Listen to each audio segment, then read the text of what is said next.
Halo, selamat malam semuanya. Selamat malam Dokter Catherine yang sudah ready.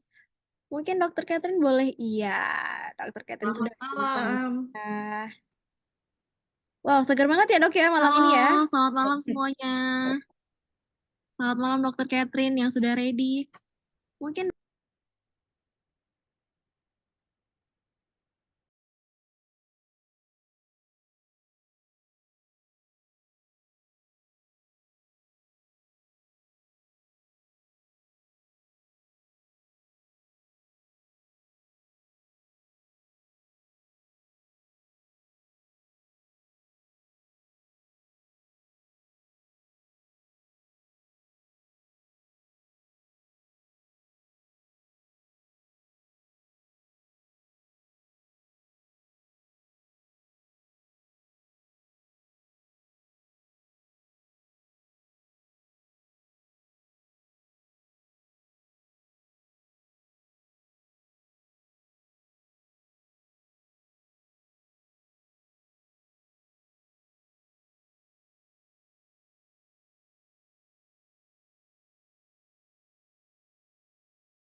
oke, halo, halo.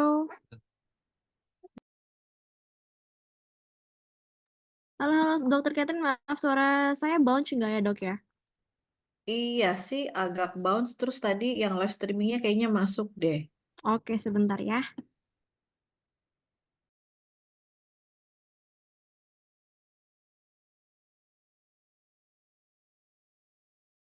Oke, kalau sekarang masih bounce nggak ya dok ya? Udah lebih clear. Oke, siap, siap. Oke, aman ya. Maaf ya teman-teman tadi agak bounce sedikit kesalahan teknis, tapi nggak apa-apa. Selamat malam teman-teman semuanya. Terima kasih banyak sudah join pada malam hari ini di acara Asa Health Talk yang nanti selama kurang lebih 1 jam kita akan ditemani oleh Dokter Catherine yang akan membahas banyak hal tentang bagaimana sih sebenarnya kita menentukan gizi kita sesuai dengan kebutuhan dari diri kita. Karena teman-teman seperti yang kita ketahui, tidak semua orang mempunyai kebutuhan gizi yang sama.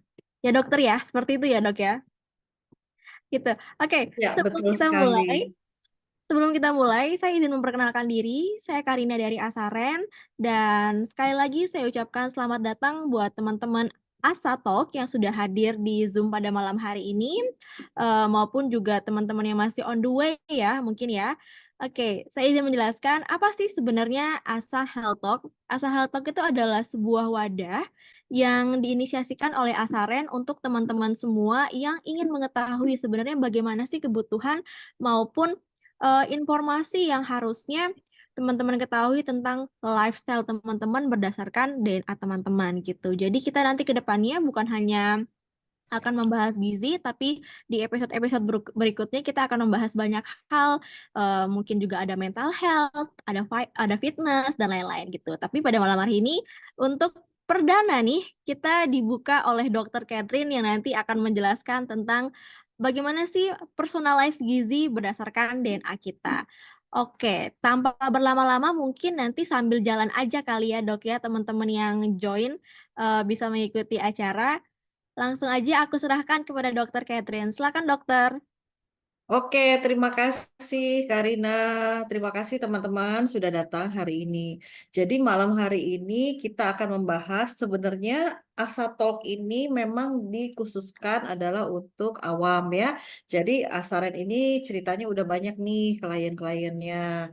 Dan mereka rata-rata tuh pertanyaannya bolak-balik dari klien yang sudah periksa DNA adalah gimana caranya memanfaatkan tools dari hasil pemeriksaan Asaren untuk kehidupan sehari-hari ya.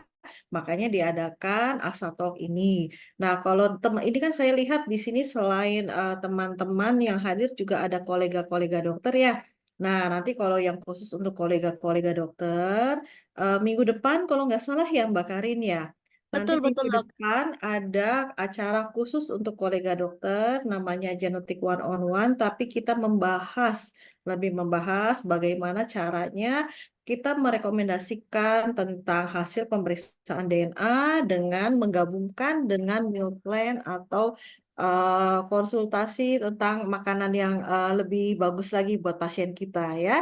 Jadi untuk hari ini pembahasannya saya akan bicara lebih light, lebih slow dan semoga dengan bahasa yang mudah dimengerti supaya teman-teman kita di sini, teman-teman ASA yang sudah melakukan pemeriksaan DNA juga lebih mengerti bagaimana caranya melakukan tools ya. Memang yang paling baik adalah ya setelah kita dapat hasilnya, kita melakukan genetic counseling dengan para dokter yang ada di dalam pemeriksaan tersebut. Karena para dokter tersebut nanti memang sudah dilatih oleh dari tim asalnya bagaimana caranya memberikan konsultasi dan bagaimana caranya menggabungkannya. Jadi saya di sini akan sharing saja, sharing insight sedikit. Kita udah punya tool, udah punya pemeriksaan hasil yang keren. Gimana caranya gitu ya supaya kita kan kalau diingatin semua mah lupa tuh banyak banget ya, lebih dari 360 threads yang ada di dalam hasil pemeriksaan ya. Ya kan kita udah install hasilnya, kita sudah dapat PDF-nya nanti tinggal dibuka aja ya. Oke, saya mau Nih share dok, sebelum screen itu dulu aku di eh, Mhm. aku izin menambahkan sedikit ya Boleh dokter ya. silakan. Maaf. Iya, jadi mungkin di sini ada juga teman-teman yang baru join yang belum kenal asarin itu apa dok sebenarnya gitu. Jadi memang acara ini kita khususkan buat teman-teman juga untuk mengenal nih. Selain teman-teman yang sudah punya report, teman-teman yang baru join juga bisa tahu sebenarnya apa sih manfaat dari tes DNA gitu. Terutama tes DNA yang di provide sama Asaren. Gitu sih, dokter. Silakan dokter lanjutkan. Iya, minta tolong saya dikasih co-host ya biar bisa share screen. Belum dapat co-host nih.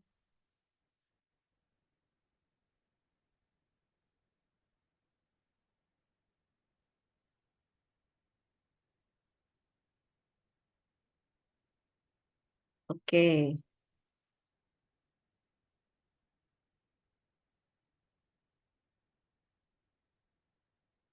sudah kelihatankah? Sudah dokter, sudah. Sudah ya, baik. Wah, ini tadi sempat hilang nih saya punya uh, Zoom-nya, jadi dadakan install ulang. Oke, jadi di sini saya langsung jam saja ya. Ini slide-nya keluarnya satu satu halaman atau bagaimana, Karin? Ini Yang masih belum slideshow, dok. Mungkin boleh di slideshow kali ya, dok ya, biar kelihatannya satu-satu. ya, Oke, sudah siap. kelihatankah? Sudah. Oke, baik. Ya, jadi hari ini how to DNA influence your nutrition choice and lifestyle ya. Eh, ini udah nggak usah lah, udah sering ya beberapa kali. Jadi saya ulang sedikit nih di sini untuk para teman-teman ya yang memang belum tahu apa sih sebenarnya kok pemeriksaan DNA, apa sih sebenarnya yang mau dilihat gitu ya. Nah, dari pemeriksaan DNA ini saya ulas sedikit tentang genetic one on one. Jadi apa itu DNA? DNA itu merupakan asam deoksiribonukleat ya. Jadi dia tuh molekul dalam sel yang menyimpan instruksi dan informasi genetik. Bagaimana organisme itu bisa hidup, berkembang, berfungsi, bertumbuh, dan reproduksi ya. Jadi si DNA ini ya dia itu ada di dalam sel ya. Nah, di dalam sel kan kalau kita punya kromosom nih, kromosom itu dapatnya dari orang tua, dari ayah dan dari ibu ya. Jadi kalau manusia itu mempunyai 22 macam autosom dan satu genosom. Nah, di dalam sini yang kita mau melihat dari pemeriksaan DNA itu sebenarnya apa sih? Kita melihat pasangan basa atau namanya nukleotida ya. Ada yang namanya guanin, sitosin, adenin, dan timin ya. Nah, dari pasangan basa ini yang ada di dalam DNA itu kalau jumlah itu ada 3 miliar pasangan basa dan DNA. Nah, ini yang kita mau melihat ya. Jadi semua manusia itu sebenarnya 99% itu identik dalam hal susunan genetika. Tapi yang bedanya ada perbedaan kecil hanya 0,1% yang membuat setiap orang unik. Apa sih yang 0,1%? 0,1% itu tadi nih kita ngelihat nih pasangannya nih, si adenin, guanin, sitosin, ya A, T, G, C ini yang kita lihat.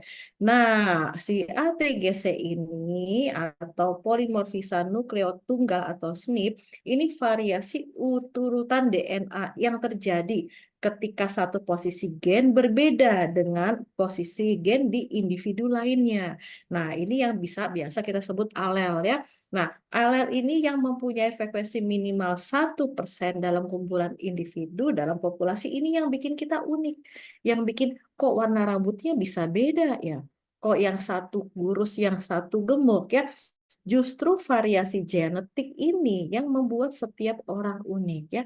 Even kembar identik pun dia pasti akan berbeda karena pasangan asam basa yang 3 miliar itu pasti akan ada perbedaannya biarpun kecil, hanya 0,1%. Nah, yang kita lihat dari hasil pemeriksaan DNA yang bikin kita berbeda itu yang dibilangnya SNP atau SNP ya.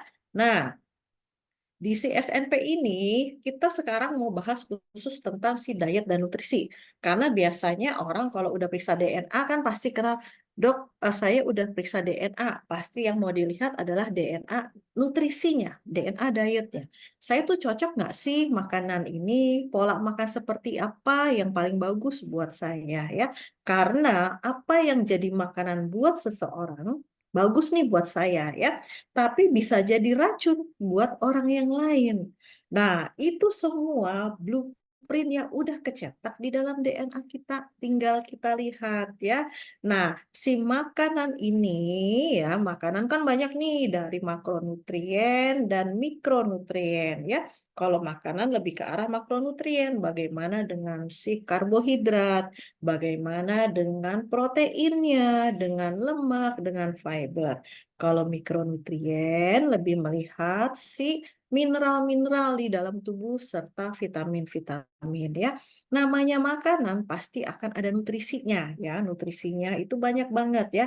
Di dalam pemeriksaan DNA Saren yang bagian health and wellness yang membahas khusus tentang diet dan nutrisi, di kurang lebih ada sekitar 70 lebih traits yang membahas tentang makronutrisi dan mikronutrisi. Yang dilihat apanya sih? Yang dilihat itu adalah responnya terhadap kesehatan kita ya. Nanti di belakang ada contoh-contohnya biar nanti teman-teman di sini nggak bingung cara bacanya gimana ya. Karena dari pemeriksaan Asaren pada saat kita sudah download hasilnya di dalam eh, handphone kita itu benar-benar udah dikasih tahu vitamin A apa sih deskripsinya. Kemudian gen yang diperiksanya apa, hasil kita apa ya, food source-nya apa ya. Nanti ini akan berkembang nih, karena penelitian juga berkembang dan Asaren itu punya tim develop sendiri yang selalu mengupgrade hasilnya.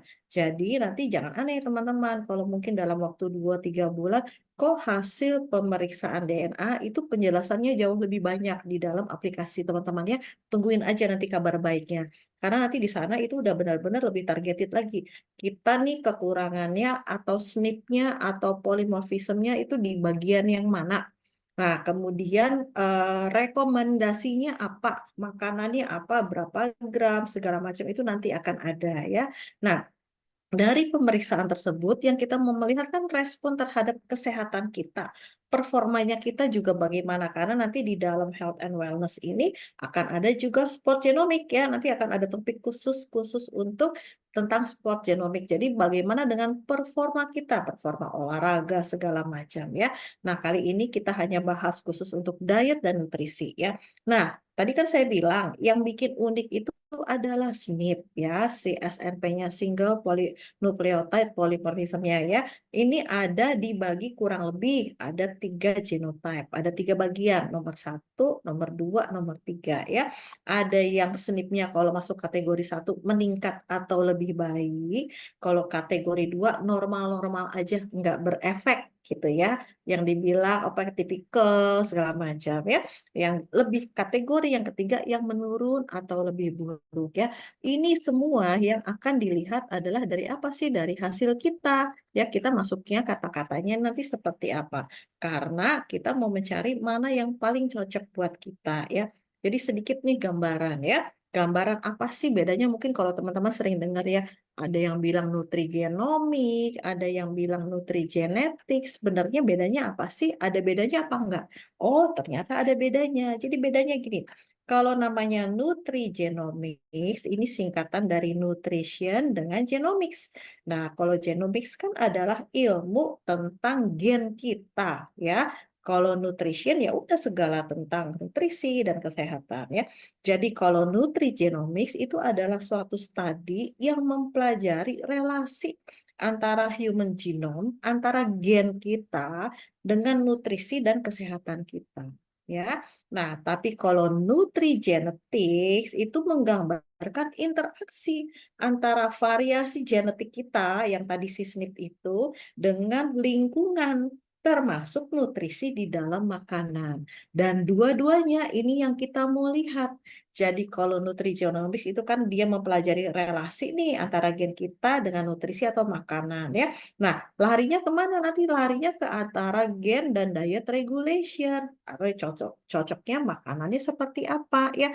Tipe dietnya seperti apa? Apakah kamu suka doyan nyemil, doyan snacking, sweet tooth gitu ya. Cocok nggak sih kalau makan yang banyak mengandung sereal, bread, and pasta ya? Apakah buah-buahan atau fiber gitu kita cocok makanan tersebut apa tidak? Atau kita cocoknya makanannya polanya bagaimana ya? Dan pola responnya, apakah respon terhadap karbohidrat kita nanti bikinnya malah tidak baik ya? Atau kalau kita lihat dari nutrigenomik itu dari gene dan diet regulation ya, kita mau melihat ini individualnya, ini kategorinya nih sehat atau obesitas. Karena gen yang tentang obesitas itu nanti juga nyambung nih ke makanan. Respon terhadap karbohidratnya bagaimana ya. Jadi ini hal yang dikombinasikan, ini yang dibaca di dalam pemeriksaan si DNA tersebut ya. Nah, yang dapat Asaren lakukan untuk mendukung kebutuhan nutrisi Anda, kan tadi si nutrigeneticsnya nih interaksinya antara variasi genetik dengan lingkungan itu dia udah kasih tahu ya sebagai pengetahuan dasar untuk mendukung kebutuhan nutrisi kita. Jadi kita dilihat susunan respon genetik terhadap pola makanan tertentu. Apakah tubuhnya komponennya makanannya bioaktif yang mempengaruhi penyerapan dan metabolisme yang berdampak ya. Nah, contohnya apa? Contohnya biar gampang ngomongin nutrisi. Tadi saya udah bilang ada makronutrisi dan mikronutrisi. Saya mau ngambil contohnya yang mikronutrisi dari vitamin dan mineral. Contohnya nih tentang vitamin A ya. Nama gen yang related dengan vitamin A itu adalah gen BCM01 ya. Nah, yang dilihat itu si alelnya. Nah, respon metabolisme vitamin A-nya nih baik apa buruk ya. Kalau dia ternyata homozigot TT seperti ini, oh ternyata dia metabolismenya responnya baik. Artinya hanya dengan makanan atau food source yang mengandung vitamin A, metabolisme vitamin A sudah cukup oleh tubuh kita. Tetapi kalau hasil alelnya gen dari BCM01-nya ternyata heterozigot C dan T, ini respon metabolisme vitamin A-nya kurang baik. Jadi artinya memiliki kecenderungan untuk kekurangan vitamin A.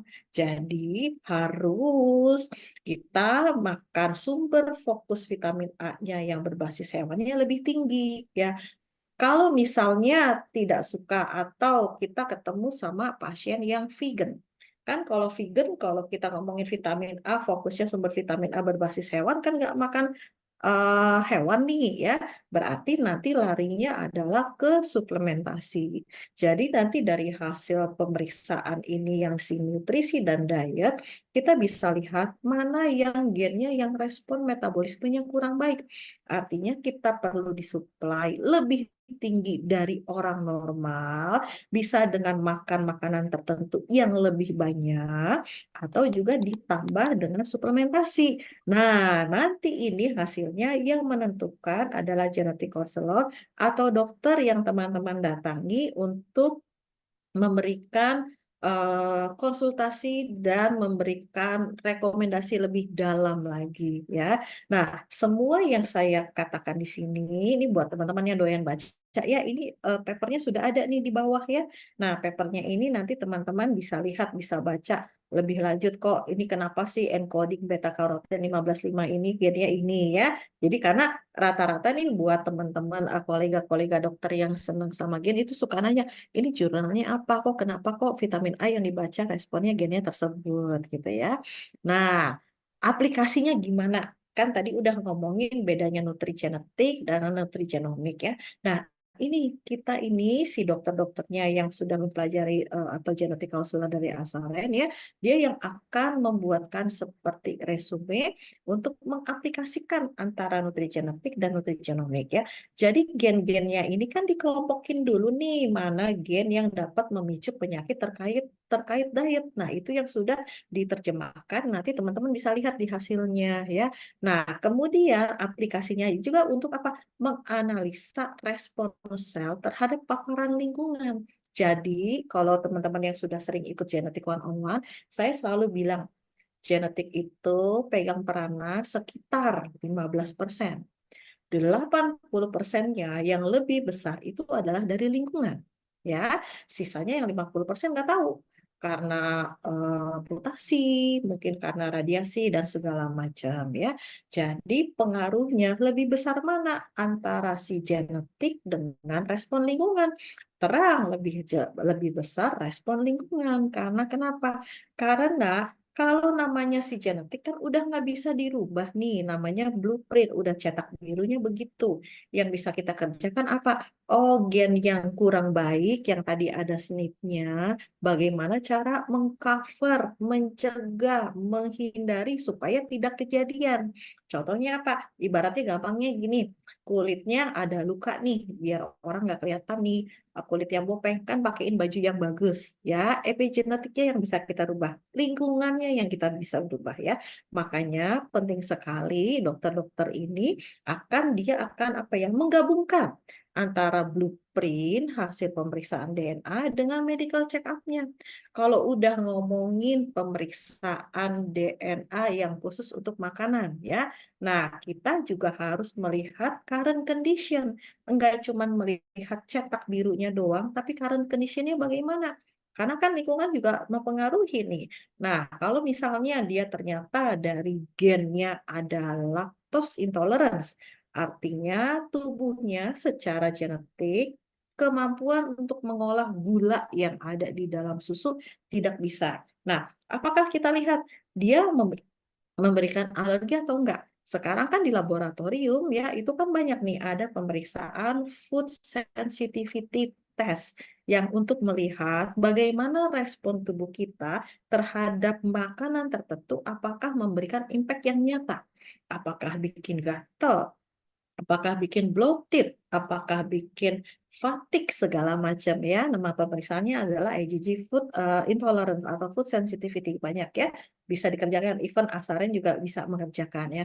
Nah, dari situ nanti dikawinkan, dilihat contohnya seperti apa.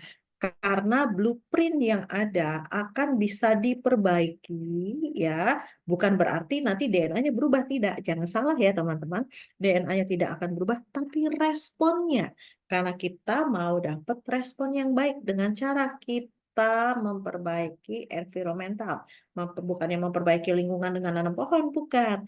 Tapi memperbaiki respon tubuh kita terhadap pola diet dan pola nutrisi yang memang agak kurang baik di kita ya. Nah, itu yang akan kita lihat. Jadi dia akan mengembangkan mekanisme proteksi melalui pola diet.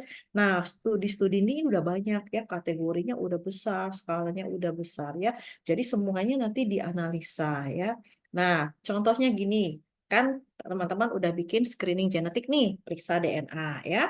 Nah, kalau ngomongin nutrisi dan diet, ini nih yang dilihat banyak banget loh ya. Respon terhadap karbohidrat, respon terhadap protein, terhadap lemak, vitamin-vitamin aja udah berapa macam ya.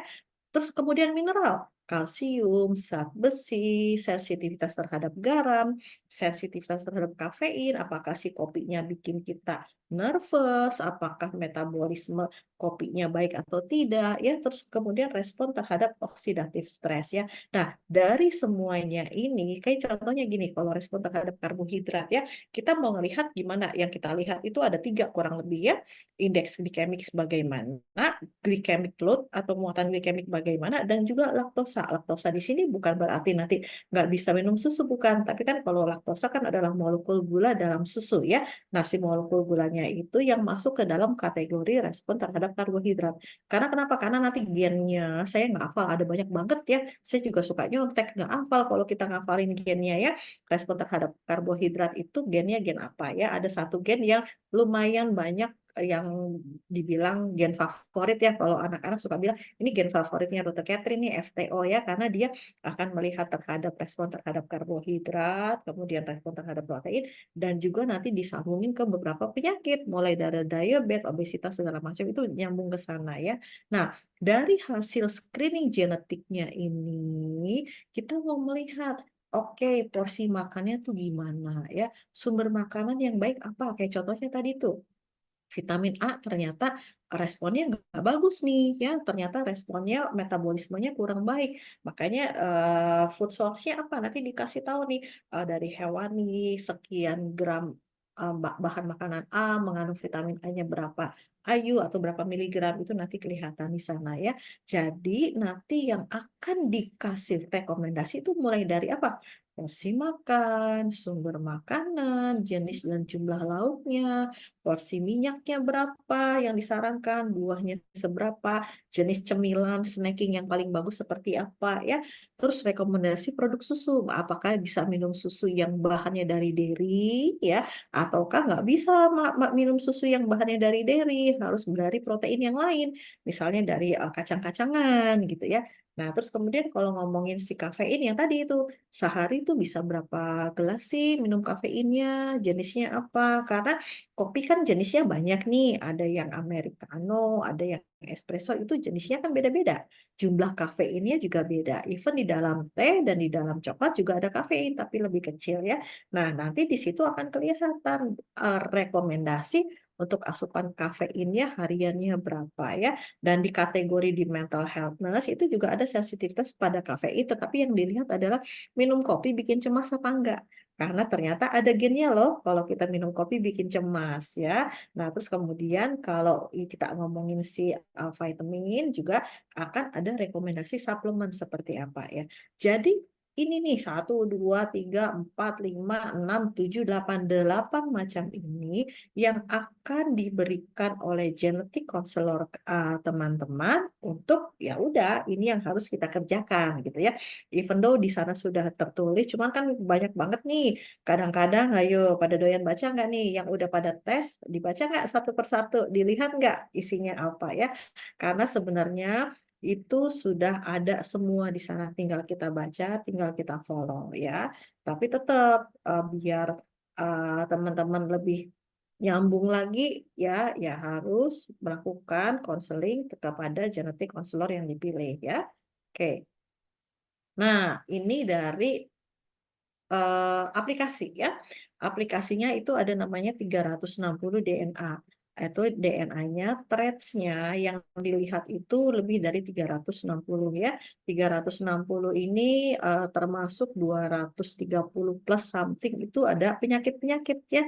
Nah, jadi kita mau melihat wawasan genetik secara pribadi dari dari aspek mental, fisik, kemudian masuk ke dalam diet, nutrisi, pola tidur, sampai olahraga untuk capai kesehatan yang optimal, ya. Nah, kategori screeningnya tuh banyak banget. Ini adalah kategori yang untuk penyakit, ya. Penyakitnya itu udah ada berapa kategori, gitu, ya. Ada 17 kategori kalau saya nggak salah, ya. Dan fitur-fiturnya di dalam sini pada saat kalian sudah klik, ya, nanti ada masuk, ada kalau interaktif, kita mau melihat kulit kita bagaimana, ya, risk factor-nya apa, komplikasinya apa, ini udah ketulis semua di sini, ya. Terus kemudian highlighted result. Jadi kalau misalnya kan dibagi-bagi nih, mau lihat sistem sirkulasi. Sistem sirkulasi ini bagian mana nih yang jelek? Ya udah tinggal dilihat aja. Ada yang unfavorable, yang jadi highlight buat kita karena hasilnya merah, dan yang favorable, yang oh udah ini mah bagus ya. Jadi nanti teman-teman tinggal buka aplikasinya, tinggal klik lihat dari yang mana. Karena fitur-fiturnya udah masuk semua nih. Edukasinya apa, kemudian juga di sana ada health tracker dan telehealth juga. Jadi gampang banget kalau udah masuk ke sini ya. Nah, kategorinya apa aja nih? Kategorinya nih ada 3 kategori besar sebenarnya ya. Kalau di yang kita karena kita bahasnya diet dan nutrisi, ini 2 kategori yaitu diet dan nutrisi dan subkategorinya ini sampai ke pola tidur loh. Jadi ada pola tidur dan pola dietnya ya. Kemampuan untuk menurunkan berat badannya gimana? Kita ini punya gen gampang naik, gampang turun apa enggak ya? Terus kemudian ada alcohol fast reaction ya. Nah, apakah kita minum alkohol terus nanti mukanya bakalan merah atau enggak ya? Terus bagaimana dengan sifat proses detoksifikasi kita? Apakah kita termasuk emotional eating dependence? Waduh, kalau udah kesel, udah greget, udah sebel, larinya ke makanan ya. Nanti kelihatan semua di sana ya. Bagaimana penyerapan lemaknya, metabolismenya, penyimpanan lemaknya? Apakah lemaknya bisa disimpan untuk tenaga ya? Atau lemaknya fat storage-nya tidak bisa diolah menjadi tenaga lah. Ya udah jadi gemuk gitu ya. Nah, kita juga lihat di sini sensitivitas insulinnya bagaimana. Jadi subkategorinya ini banyak banget ya di sini. Nah, terus kemudian kita ada preferensi, alergi dan intoleransi makanan ya. Kan ada orang yang suka sama sayur pahit. Mau makan pare, enggak pahit. Makan sayur daun pepaya bilangnya enggak pahit, enak-enak aja. Tapi ada yang, ih pare kok doyan, pare kan pahit gitu ya. Nah ternyata persepsi rasa pahit juga ada gennya. Jadi nanti kita bisa lihat di sana. Nah kalau ternyata si pasien kita atau teman-teman ternyata gen persepsi rasa pahitnya tinggi, berarti kan waduh, pahit sedikit aja udah berasa nih. Nah, berarti kita bisa mengganti jenis sayuran lain yang tidak terlalu pahit. Itu yang pertama. Atau kan tadi sih dibilang karena kolagen itu kan cuma 15% nih kurang lebih. Sisanya kan lingkungan yang 80%. Kalau dari kecil udah dibiasain makan rasa pahit, lidahnya sudah beradaptasi, dia bisa menerima rasa pahit. Dia bisa makan sayur singkong, sayur daun pepaya, padahal si gen yang untuk rasa pahitnya tinggi gitu ya. Nah, itu yang dibilang tadi lingkungan lebih banyak mempengaruhi dari lifestyle kita ya. Nah, persepsi garam juga gimana? Kan ada orang yang doyan banget asin gitu ya, makan, oh ini mah kurang asin. Buat saya mah udah cukup asin. Tapi kok buat teman saya kok ini mah kurang asin, selalu nyari-nyari tambahan garam ya. Nah, persepsi-persepsi ini yang memang ada di dalam gen kita ya. Nah, dari nutrisi sini ada 3 kategori subkategorinya. Makronutrien yang tadi kita udah bahas nih di depan.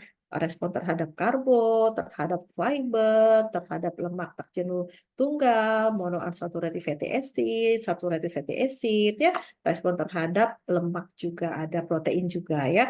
Nah, mineralnya ada kalsium, metabolisme tembaga, zat besi, magnesium, fosfat, garam, selenium, dan zinc di sini ya. Nah, kalau ternyata dari sini metabolismenya ada yang kurang, berarti ya udah kita bisa add on, kita bisa tambahkan, mau bentuknya suplementasi atau bentuknya makanan ya, karena nanti food source-nya ada di sana ya. Dan juga bagaimana dengan vitamins dan antioksidannya di sini juga kelihatan ya. Nah, nih tadi yang dibilang. Jadi nanti teman-teman tuh akan dapat 2 report nih. Yang report pertama karena sudah install di apa namanya di handphone di aplikasi kan tinggal lihat ya, tinggal klik baca satu persatu ya. Dan ini juga kalau di aplikasi nanti akan kelihatan nih hasil kita bagaimana gennya yang diperiksa apa dan genotype-nya apa, alelnya apa ya. Terus masing-masing penjelasannya ada, tinggal diklik aja dia akan nyambung terus ya. Nah, ada juga resume yang dikasih dalam bentuk PDF. Nah, resumenya ini kalau kalian ngambil yang 360 ini resumenya kalau di print aja tuh bisa 100 halaman. 99 sama ini lihat nih yang contohnya di sini adalah 104 ya. Dan ini udah apa? Ini udah merupakan resume ya, udah langsung kelihatan. Cuman tidak ada deskripsinya karena deskripsinya ada di dalam aplikasi di handphone teman-teman ya. Jadi contohnya ini cardiovascular disease-nya seperti apa, oh responnya seperti ini. Karena nanti ada scoring and respond guide-nya itu udah kebaca di sininya, jadi udah nggak usah pusing ya. Ini kok saya jelek apa bagus, tapi tinggal ngintip aja yang di bawahnya ada ya. Nah, oke. Ini penjelasan dari saya. Ini nanti bagiannya marketing nih kalau untuk jelasin produk line up-nya ya. Oke, saya stop di sini ya. Saya kembalikan ke Karina. Oke, baik. Terima kasih, Dokter Catherine.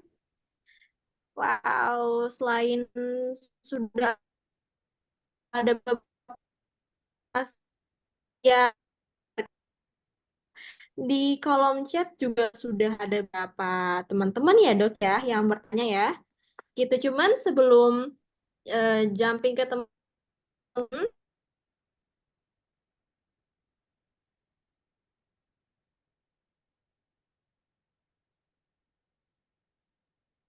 Kita mau jawab dulu yang dari ini, dari chat, kolom chat, atau pertanyaan yang masuk via email.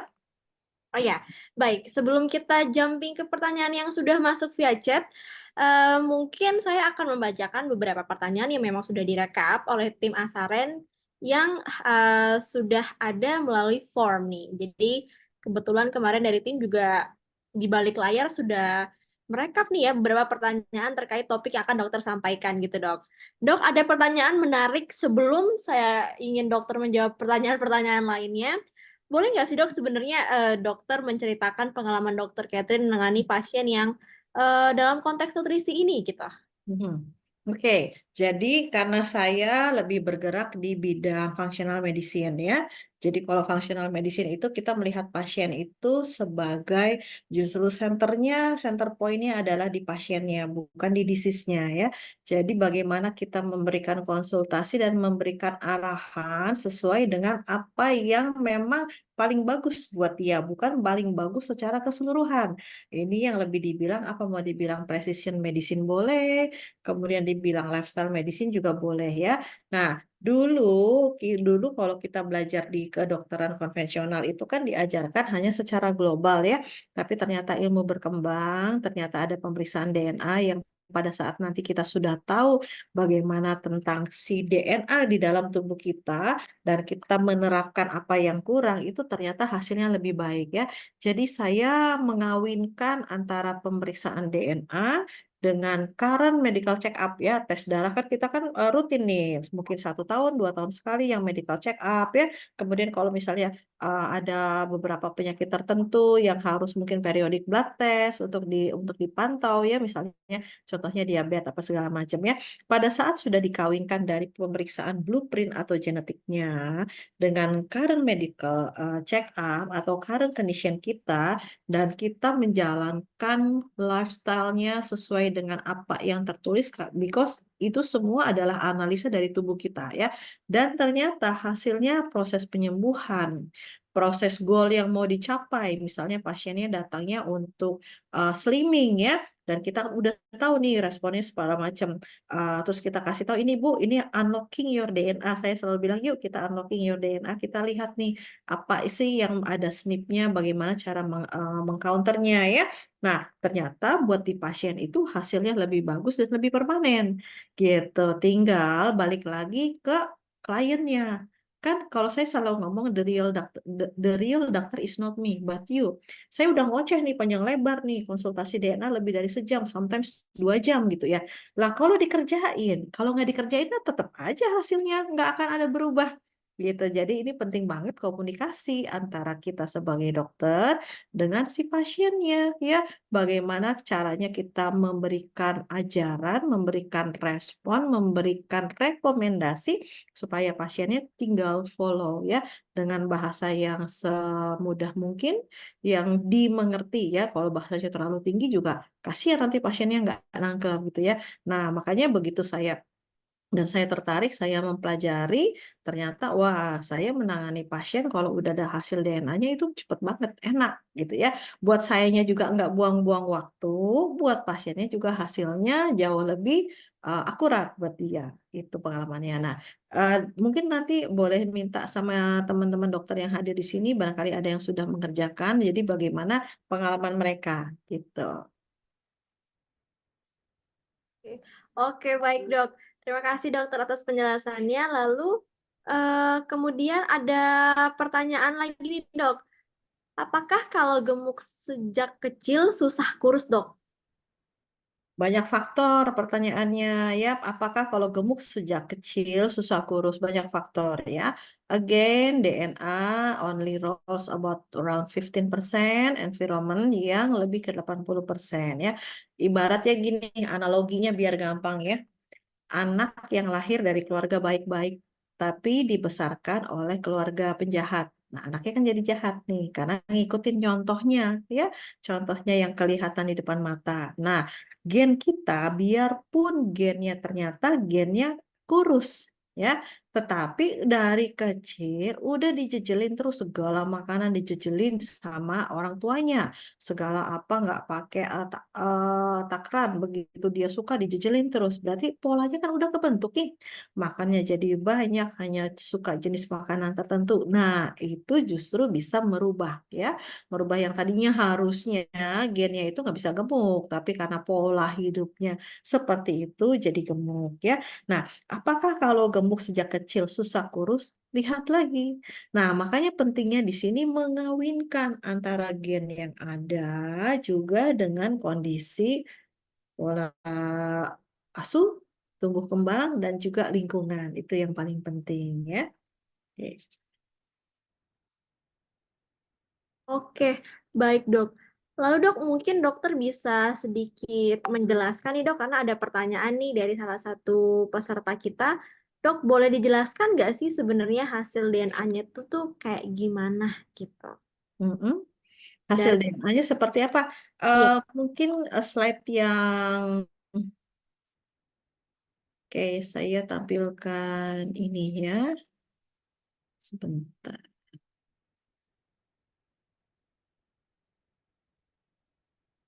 Nah, jadi kalau teman-teman ambil yang laporan 360 ya, itu ada 3 kategori besar sebenarnya ya. Jadi kategorinya itu ada yang khusus penyakit, kemudian ada yang mental health ya. Jadi kalau mental health itu personality, kita tuh tipenya tipe gampang terima kritik, rendah diri, hati-hati, atau justru introvert segala macam ya. Dan satunya lagi adalah laporan DNA tentang yang diet dan nutrisi. Jadi laporannya itu sebenarnya ada 2 macam ya. Yang satu kita lihat dari hasil aplikasi itu udah nanti tiap orang kan akan install nih di dalam handphonenya. Nanti kita tinggal bisa baca. Jadi penjelasannya di sana sudah lengkap semua. Yang kedua, report berupa PDF, berupa resume, biar gampang nyarinya ya. Cuman ini jadinya 100 halaman lebih gitu. Jadi mesti bolak-balik sendiri gitu ya. Jadi reportnya hasilnya seperti apa? Nah, supaya lebih tahu, nanti boleh mungkin yang tanya untuk melakukan pemeriksaan DNA, karena nanti di sana benar-benar jelas ya. Kita lihat mana yang bagian yang high risk ya, yang warnanya merah. Begitu diklik gambar di kepala, oh ternyata penyakitnya apa, namanya apa, deskripsinya nih kan udah kelihatan di sini. Deskripsinya apa, apa sih? Kalau emfisema itu artinya apa? Hasil saya bagaimana? Prediction risk saya terhadap emfisema gennya ada apa enggak? Hasil genetiknya apa dan juga gen-gennya yang terlibat apa. Jadi nanti bisa lihat dari situ ya. Oke. oke, baik dok. Dokter ini ada pertanyaan dari teman kita yang mungkin juga sudah melakukan tes DNA di Asaren ya sebelumnya dan ini menarik banget mungkin buat teman-teman yang baru join dan baru mau tahu nih sebenarnya manfaat tes DNA itu apa. Saya rasa pertanyaan itu menjadi salah satu pertanyaan yang mungkin sangat menarik nih untuk kita ulas bersama. Pertanyaannya seperti ini dok. Saya telah melakukan screening DNA dengan Asaren. dan memiliki resiko cukup tinggi terhadap jerawat serta PCOS. Sejauh ini, dairy product, fried food, dan high food jadi trigger utama bagi jerawat dan siklus haid saya. Kira-kira bagaimana sih dok sebenarnya aturan batas konsumsi saya terhadap makanan tersebut? Apakah hanya boleh seminggu sekali kah? Ataukah ada saran diet lain? Terima kasih dokter. Oke, jadi di sini pentingnya peran pemeriksaan medical check up atau pemeriksaan darah ya. Karena again saya ulang lagi ya biar biar ingat. Kan gennya itu prediction risk 15% tapi sisanya lingkungan. Oke, kita bahas dari ini. Resikonya cukup tinggi jadi jerawat dan ada PCOS. Kalau jerawat dan PCOS berarti masalahnya adalah di hormonal, hormonal imbalance ya. Hormon kan banyak, ada ratusan di dalam tubuh kita. Hormon apa yang nggak balance? Gimana cara tahunya? Harus melakukan pemeriksaan hormon dari mana? Dari lab ya. Kalau biasanya, kalau PCOS ini ada dua kategori hormon yang berperan. Hormon insulin yang untuk metabolisme gula dan satunya lagi adalah hormon wanita, estrogen, progesteron segala macam ya. Nah, untuk mengetahui kadar hormon estrogen, progesteron, dan insulin, kan kita tidak bisa melihat levelnya dari pemeriksaan DNA.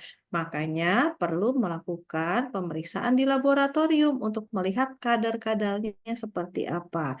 Jadi, setelah tahu, oh oke, saya ternyata prediction risk terhadap jerawat dan ada PCOS-nya tinggi. Oke, current condition saya bagaimana sekarang? Oh, ternyata hasil dari pemeriksaan insulin saya bagus. Insulinnya tidak resisten ya, bahkan sensitif.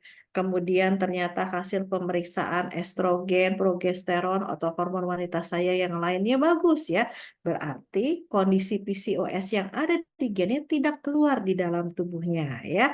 Current condition dia sekarang tidak ada PCOS-nya karena kalau PCOS itu sudah merupakan diagnosa ya.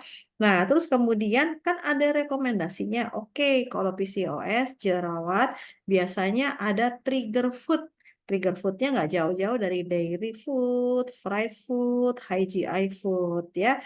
Nah, dilihat di sini bagaimana kondisi tubuhnya, apakah ada food sensitivity. Bisa dua caranya. Yang satu paling gampang melakukan pemeriksaan food sensitivity di laboratorium atau kita melakukan journaling.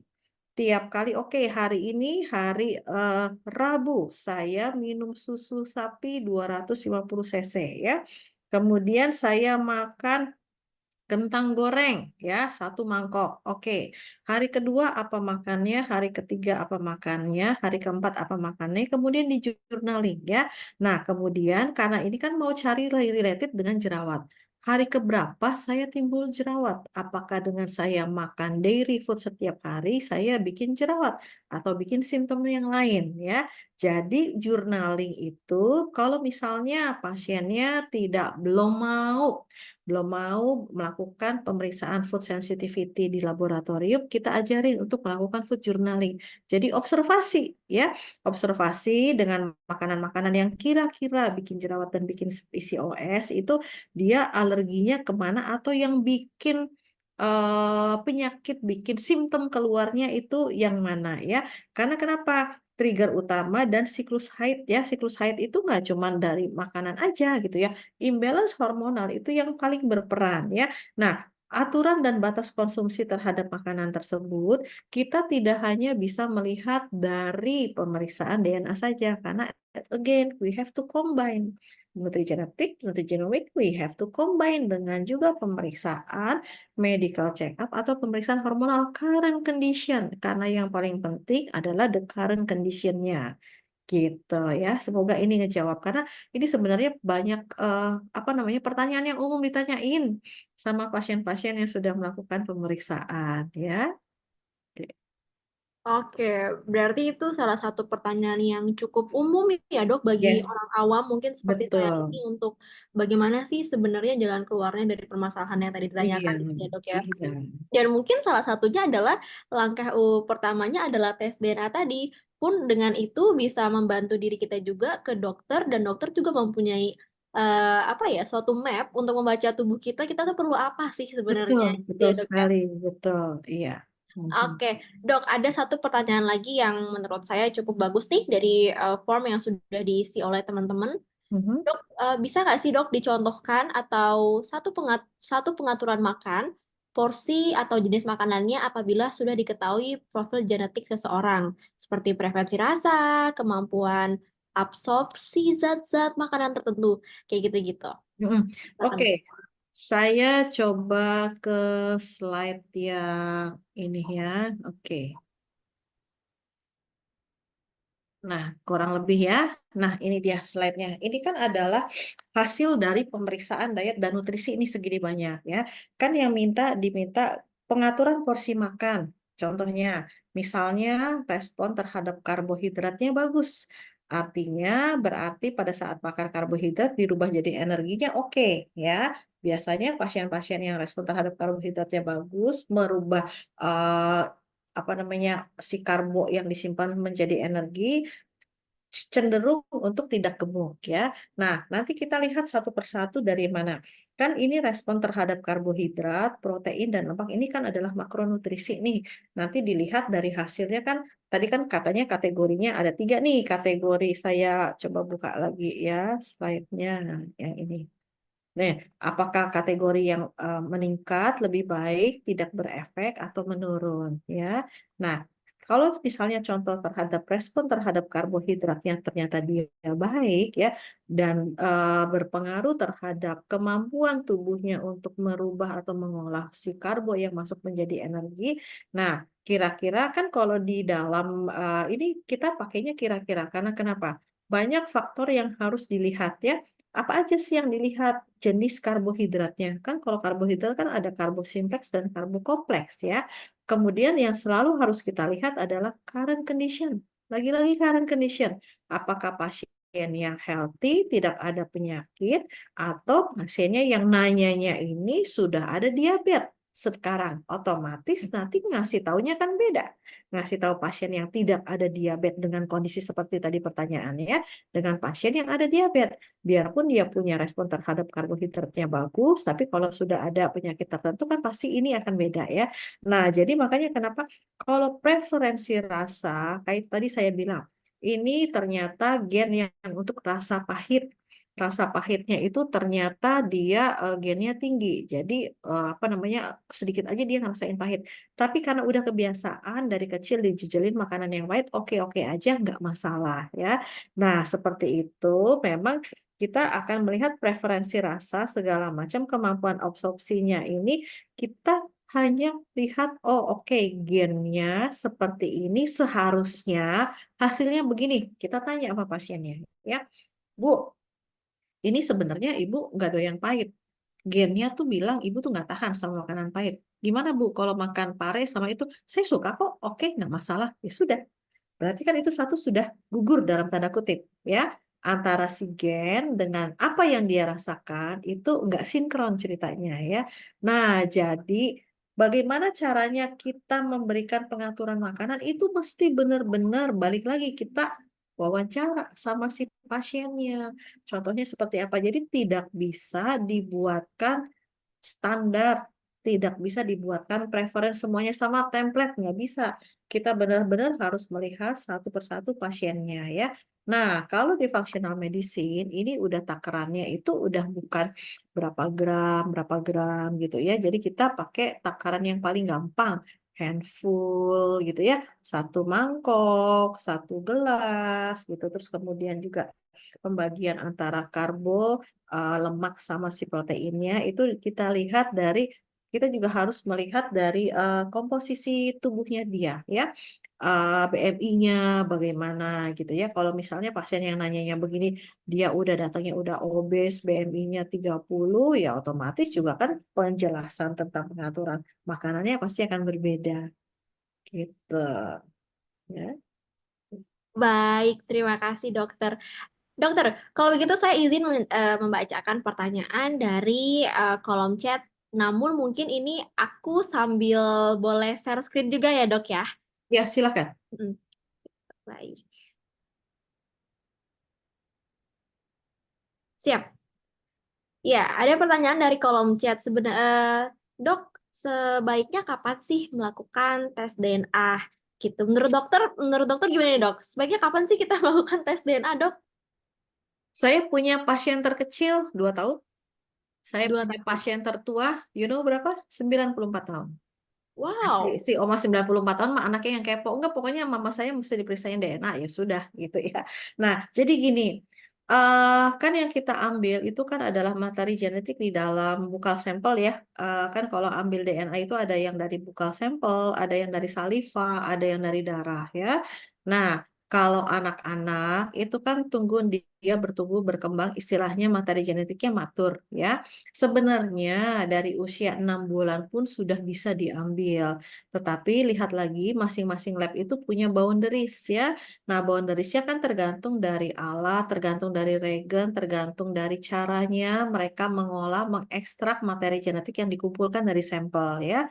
Jadi biar gampang, ya udah paling kecil mah 2 tahun aja. Tapi saya pernah melakukan pemeriksaan kepada anak yang usia 6 bulan. Waktu itu memang secara fisikal sudah kelihatan ada kelainan ya, kelainan dari lahir ya.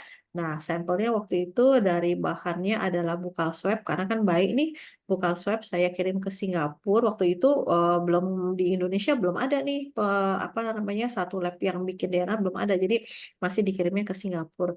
Yang dilihat adalah lebih ke arah apa? Lebih ke arah ini sebenarnya untuk kelainan genetik karena memang si bayinya tersebut sudah ada kelainan genetik ya. Tapi kalau misalnya di Asaren sendiri ini sih 2 tahun ya batasannya ya untuk dilakukan pemeriksaan DNA minimal di 2 tahun karena 2 tahun itu menurut saya memang udah firm dia punya materi genetiknya udah matur jadi udah nggak akan berubah segala macam gitu ya dan yang tertua sih yaitu tadi saya punya yang 94-an ya. Nah, apakah eh, si tesnya ini bisa berubah ya. Apakah cukup 1 kali tes DNA untuk seumur hidup ya? Sebenarnya ya, pemeriksaan DNA cukup 1 kali seumur hidup. Masalahnya, tapi ada tapinya nih ya, biarpun pemeriksaannya 1 kali. Masalahnya kan tadi udah dibilang tuh, pasangan DNA kita tuh 3 mil ya. Belum ada di dunia ini yang sanggup mengekstrak dan menerjemahkan 3 pasangan miliar si DNA tersebut. Jadi makanya kenapa kok banyak banget perusahaan-perusahaan yang ini A periksa DNA ini, B periksa DNA ini, C periksa DNA ini ya. Nah, penelitian terus bertambah, materi genetiknya terus banyak yang bisa diekspos itu yang akan bertambah. Jadi kalau dibilang pemeriksaan tes DNA cukup 1 kali seumur hidup itu benar banget ya. Nah, apakah perlu diulang? Kalau saya melihat, kalau mau diulang, oke, ini yang ini pemeriksaan trade A ya, udah pernah belum? Ya, kalau zaman dulu ya, contohnya saya gini, saya tahun 2000 berapa? Kayaknya sebelum 2010, 2000, 2004, 2005, pertama kali saya lupa deh, pokoknya saya melakukan pemeriksaan DNA itu di Korea, kemudian ada periksaan vitamin D, ya. Vitamin D-nya itu belum pakai gen VDR. Ya, gennya gen apa tuh? Aku udah lupa. Dibilang nggak masalah nih, nggak ada polimorfisme ya. Terus kemudian saya taking vitamin D tiap hari itu cuma 400 karena waktu itu kan juga rekomendasinya cuma 400 ya. Nah, tapi belum ada lab pemeriksaan vitamin D yang di lab. Jadi kita belum tahu nih. Nah, terus kemudian di atas 2010 dari Australia itu namanya Smart DNA saya melakukan pemeriksaan tes DNA lagi dan ternyata di situ vitamin D saya yang tadinya awalnya saya nggak ada SNP, sekarang ada SNP. Katanya metabolisme vitamin D-nya saya jelek. Nah, itu kan berarti kan saya sudah 2 kali melakukan pemeriksaan DNA di 2 vendor yang berbeda. Tapi karena gennya beda yang diperiksa, hasilnya beda. Nah, makanya kalau sekarang sih di atas 2010, kayaknya yang si genom segala macam udah lebih bagus ya, Bang. Datanya juga udah lebih bagus, jurnalnya udah lebih ini. Jadi biasa udah sekarang seingat saya setelah di atas 2010 sih hasil pemeriksaannya udah jauh lebih bagus. Gitu. Jadi 1 kali iya, tapi nggak apa namanya bisa aja kita ulang kalau misalnya gen yang di perusahaan A punya, di perusahaan B nggak punya, kita bisa ulang. Oke, Gitu. oke, baik. Terima kasih, dokter. Oleh karena itu, mungkin untuk teman-teman yang sudah join di seminar pada malam hari ini, khusus buat teman-teman yang sudah menyempatkan waktu dan seperti apa yang Dokter Catherine juga sudah jelaskan tadi, kita pengen ngasih reward nih buat teman-teman yang join, di mana teman-teman bisa coba ini tes DNA Asaren. Di sini kita kasih 3 paket, yang mana 360 DNA kita plus konsultasi 30 menit dengan dokter pilihan teman-teman itu hanya di angka 3 juta saja. Lalu untuk buat teman-teman yang join, yang penasaran mau kasih nutrisi seperti apa sih yang cocok sebenarnya buat anaknya, itu kita punya ada Asa Prodigy plus konsultasi 30 menit juga nih dengan dokter yang teman-teman pilih. Dan juga ada Asa Ancestry di angka 2,4 juta. Kenapa ini harus banget teman-teman cobain? Karena seperti yang dokter Catherine bilang tadi, ini tuh jadi salah satu map dalam hidup kita gitu ya. Kalau tadi ada pertanyaan-pertanyaan yang bilang sebenarnya yang kalau dari kecil tuh udah gemuk bisa kurus nggak sih? Pertanyaan-pertanyaan seperti itu kan pertanyaan-pertanyaan yang kayak gimana ya? Apakah itu berpengaruh ya dari orang tuanya atau enggak gitu. Nah, boleh banget dicobain produk tes DNA-nya dan bukan hanya mendapatkan report tentang nutrisi, tapi teman-teman juga bisa mendapatkan report-report lainnya seperti fitness, kesehatan mental, maupun potensi penyakit-penyakit lainnya. Dan bahkan menariknya dari tes DNA ini kita bisa mengetahui nih minat bakat seseorang, terutama bagi orang tua yang lagi ngedevelop anaknya nih, pengen tahu anak saya minat bakatnya di mana nih ya. Ini tuh bisa banget tuh kelihatan dari DNA mereka. Jadi bukan cuma coba-coba ngasih fasilitas, tapi juga memberikan yang terbaik berdasarkan profil genetik mereka gitu. Nah, buat teman-teman yang sudah hadir di sini, nggak terasa kita sudah di penghujung acara, sudah di jam 8. Selain saya mau memberitahukan teman-teman ada promo khusus buat teman-teman sebagai apresiasi sudah hadir di sini, saya juga sangat appreciate banget karena di sini juga banyak teman-teman dokter ya yang sudah join dan sudah bergabung juga bersama kita selama 1 jam dari jam 7 tadi. Nah, untuk itu saya ingin mengingatkan dengan dokter-dokter yang sudah join di sini, tenang aja. Mungkin malam ini kita membahasnya point of view-nya ke teman-teman yang belum tahu DNA itu apa, atau mungkin masih penasaran tes DNA itu bagaimana, dan pengen cobain tes DNA itu seperti apa gitu. Tenang aja buat teman-teman, ya teman-teman dokter yang sudah join di sini, boleh banget dok dicatat tanggalnya. Bersama Dokter Catherine lagi di minggu depan kita akan membahas tentang masih di materi diet, yaitu judulnya adalah The DNA Diet Integrating Genetic Knowledge with Vitamins and Diet Patterns. Nah, ini memang dikhususkan buat dokter-dokter. Jangan lupa juga buat rekan-rekan dokter, boleh dilihat kolom chatnya. Di situ mungkin tim saya sudah mengirimkan how to join ya dok di grup Genetic One on One-nya. Nanti boleh banget diklik linknya, kita join di grup Genetic One on One, dan di sana kita akan banyak membahas tentang DNA dari sudut pandang dokter ke pasien gitu. Dan buat teman-teman yang sudah hadir di sini, saya terima kasih banget. Boleh banget nanti kalau masih ada yang penasaran tes DNA-nya gimana, mau check out tapi nggak tahu kayak gimana, ataupun sekedar masih mau nanya-nanya, boleh banget nanti menghubungi tim kita di grup yang sudah dibuat gitu. Kalau begitu, sekian dari saya dokter. Mungkin dari dokter ada tambahan dok? Sudah cukup. Nanti Oke. kalau ini di sini juga banyak teman-teman saya yang mendalami DNA ya. Di sini ada dokter Amel, ada dokter Ait ya, gitu. Jadi kita tunggu juga sharingnya nanti dari dokter Amel dan dari dokter Ait di sini ya. Siap. Mungkin bagi dokter-dokter yang juga sering join event kita tapi belum coba tes DNA-nya, boleh banget ya dok ya. Kita ajakin dokter-dokter juga buat tes DNA-nya. Jadi sehingga nanti kita sharingnya juga jauh lebih enak karena kita sudah pakai produknya gitu. Kalau kayak gitu, saya ucapkan terima kasih banyak, terutama buat dokter Catherine yang sudah sharing ilmu pada malam hari ini, dan juga teman-teman yang sudah join pada malam hari ini, menyempatkan waktunya selama 1 jam. Saya ucapkan terima kasih. Sampai jumpa di Asa Health Talk volume kedua. Nanti kita kasih tahu nih kita akan bahas apa. Dan tentunya dengan topik-topik menarik lainnya. Kalau begitu Dokter Catherine, sampai jumpa di minggu depan lagi di acara Genetic One on One. Saya ucapkan terima kasih sekali lagi. Selamat malam, selamat istirahat teman-teman Thank semuanya. you. Bye-bye.